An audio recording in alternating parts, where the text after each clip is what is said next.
देशातीलच नव्हे तर अख्ख्या जगासाठी चिंतेची अशी एक बातमी समोर आली आहे। जगभरातील विमानसेवा, बँकिंग, इन्शुरन्ससह आरोग्य सेवेतील अन्य यंत्रणा ठप्प झाल्या असून भारतीय वेळेनुसार साधारणतः 12:30च्या दरम्यान मायक्रोसॉफ्टचा सर्व्हर ठप्प झाला असल्याची बातमी जगासमोर आली। अनेक युजर्सच्या विंडो समोर ब्लू स्क्रीनची समस्या आली। त्यानंतर अचानक सर्वच डिव्हाइस हे बंद झाले। कंपनीने याबद्दल एक संदेश पाठवला आहे। काय म्हटलंय या संदेशात ते आपण पाहूयात। तुमच्या डिव्हाइसमध्ये काहीतरी तांत्रिक बिघाड झाल्याने तो रिस्टार्ट करा।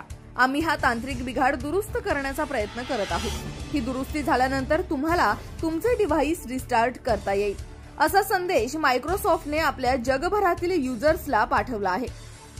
दरम्यान हा सायबर हल्ला आहे की तांत्रिक बिघाड याबाबत स्पष्ट खुलासा अजून झाला नसल्याने जगातील मायक्रोसॉफ्ट युजर्समध्ये चिंता पसरली आहे।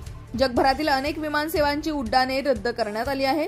त्यासोबतच अनेक बँकांचे कामकाज ठप्प झाले। त्यासोबतच मायक्रोसॉफ्टमध्ये झालेल्या तांत्रिक बिघाडाचा मोठा फटका लंडन शेअर मार्केटला बसला असल्याचे बोललं जात आहे।